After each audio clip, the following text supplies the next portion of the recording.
Shalom sahabat Rema yang dikasihi Yesus. Selamat malam dan selamat berjumpa dalam renungan malam Rema. Malam seringkali menjadi waktu paling jujur bagi manusia. Di siang hari kita bisa tersenyum, kita bisa terlihat kuat, kita bisa melayani, bernyanyi bahkan berkhotbah. Tetapi malam hari bisa membongkar isi hati. Mungkin ada yang malam ini menangis diam-diam, ada yang kecewa kepada Tuhan tetapi tidak berani mengatakannya, ada yang tetap melayani tetapi hatinya sebenarnya lelah dan dingin, bahkan ada yang masih ke gereja tetapi kehilangan belas kasihan. Dan tanpa sadar, mungkin iman mulai berubah menjadi pohon jarak yang bertumbuh cepat, memberi kenyamanan sesaat, tetapi akarnya tidak benar-benar melekat pada hati Tuhan.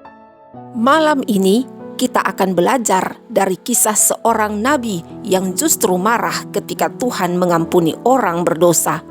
Kiranya firman ini bukan hanya didengar, tetapi membongkar hati kita, menyadarkan kita, dan membawa kita kembali kepada Yesus. Mari bersama berdoa sebelum masuk ke perenungan.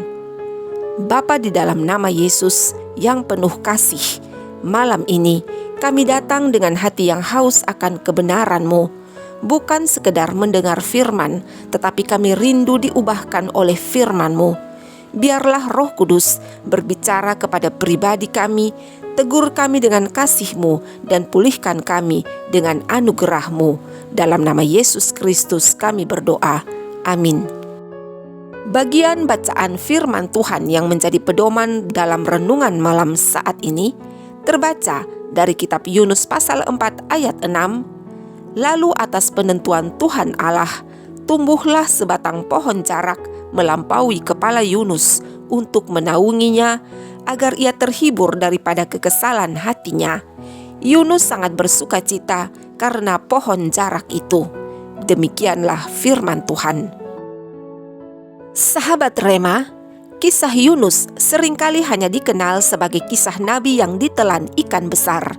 Tetapi sesungguhnya puncak kitab Yunus bukan di dalam perut ikan, melainkan di bawah pohon jarak. Karena di sanalah Tuhan membongkar hati seorang pelayan Tuhan. Yunus dipakai luar biasa. Khotbahnya berhasil sehingga satu kota bertobat. Itu bukan KKR modern, tidak ada musik penyembahan dan tidak ada media sosial, tapi seluruh Niniwe bertobat hanya karena pemberitaan firman. Namun anehnya, setelah mujizat besar itu terjadi, Yunus justru marah kepada Tuhan.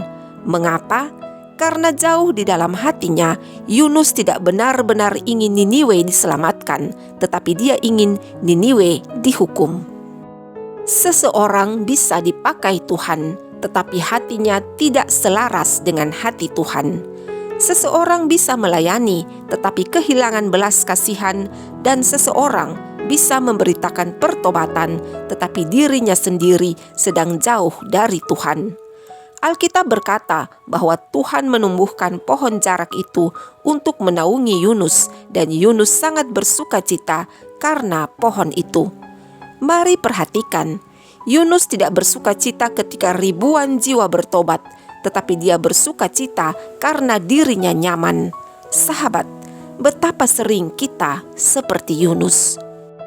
Kita bisa menangis ketika kehilangan sesuatu benda yang berharga, tetapi tidak menangis melihat ada anggota keluarga kita yang jauh dari Tuhan. Kita panik ketika jabatan hilang, tetapi tidak panik ketika doa mulai hilang. Dan kita sedih ketika kenyamanan terusik, tetapi kita tidak sedih ketika hati mulai dingin terhadap Tuhan. Kita lebih susah ketika kehilangan relasi, kehilangan pelayanan dan kehilangan penghargaan manusia daripada kehilangan hadirat Tuhan. Dan tanpa sadar, iman kita berubah menjadi pohon jarak iman, yaitu iman yang hanya mencari teduh, iman yang hanya mencari nyaman, dan iman yang senang diberkati tetapi tidak mau diubahkan. Padahal kekristenan bukan tentang membuat hidup nyaman, tetapi tentang menjadi serupa dengan Kristus. Tuhan bisa memberi, Tuhan juga bisa mengambil. Keesokan harinya, Tuhan mengirim ulat untuk memakan pohon itu sampai layu. Mengapa Tuhan melakukan itu? Karena Tuhan sedang mengajar Yunus sesuatu, bahwa apapun yang membuat nyaman bisa berubah menjadi berhala.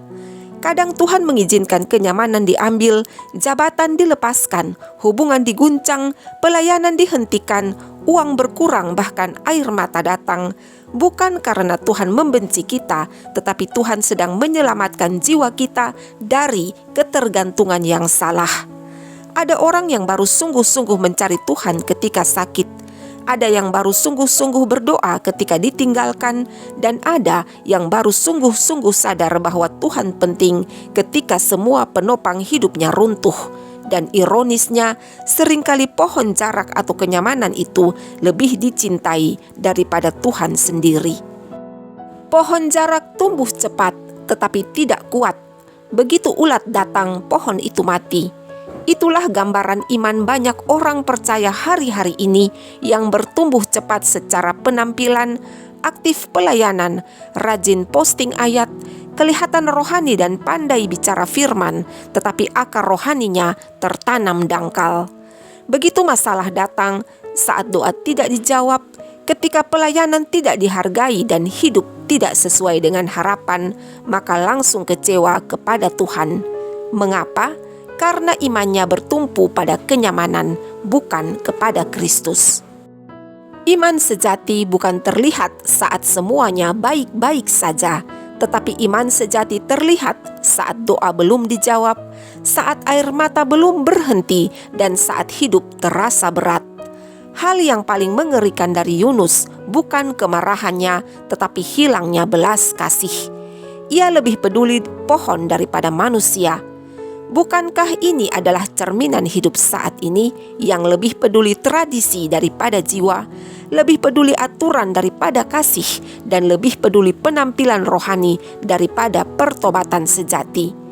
Kita bisa begitu sibuk menghakimi orang lain sampai lupa bahwa Yesus datang untuk menyelamatkan orang berdosa. Kadang gereja menjadi tempat paling sulit didatangi oleh orang yang merasa dirinya hancur akibat dosa karena takut dihakimi. Padahal Yesus justru duduk bersama pemungut cukai, perempuan berdosa, dan orang yang dianggap sampah masyarakat.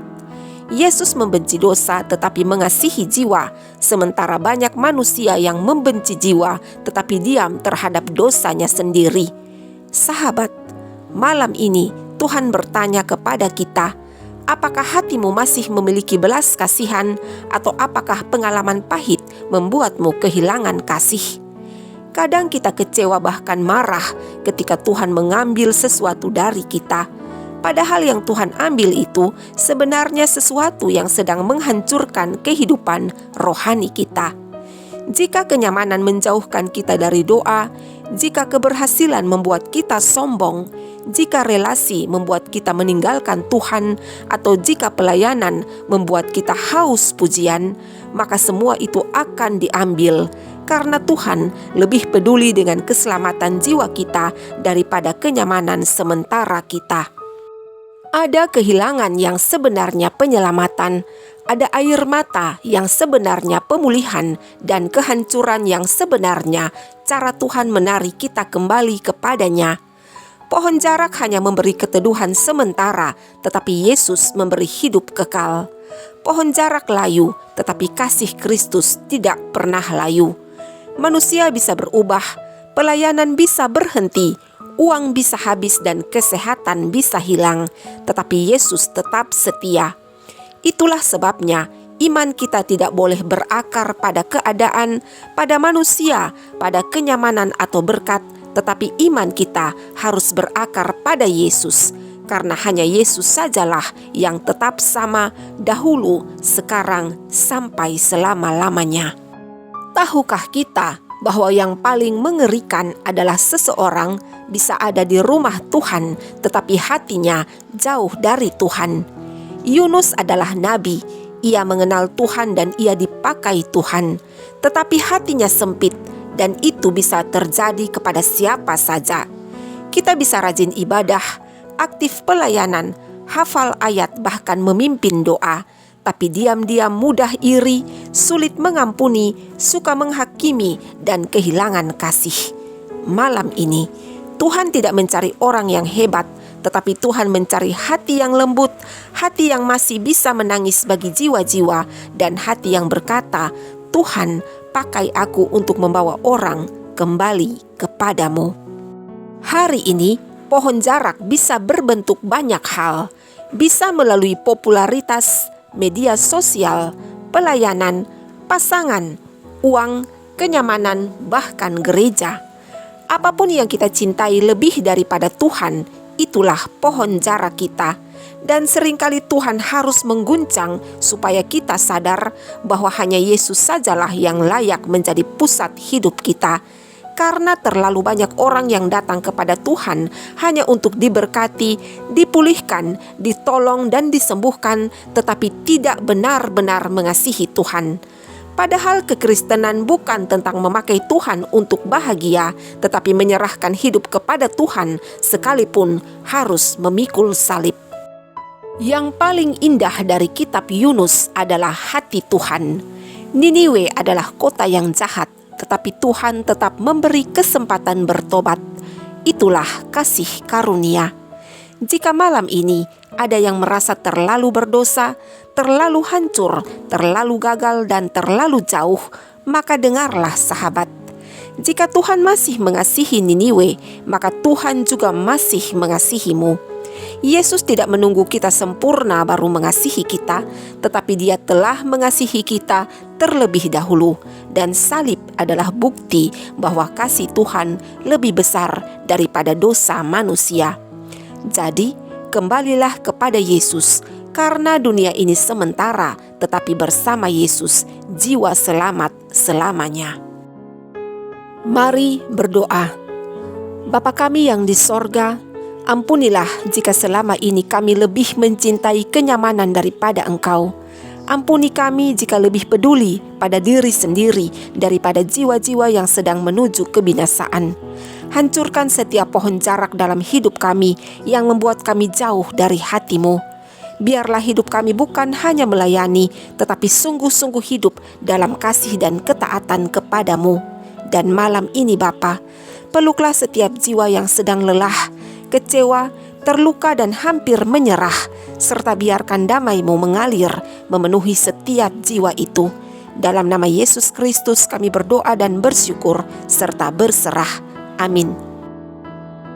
Sahabat Rema yang diberkati Tuhan, Tuhan mencari orang-orang yang memiliki hati sepertinya, karena tanpa kasih semua pelayanan hanyalah kebisingan rohani.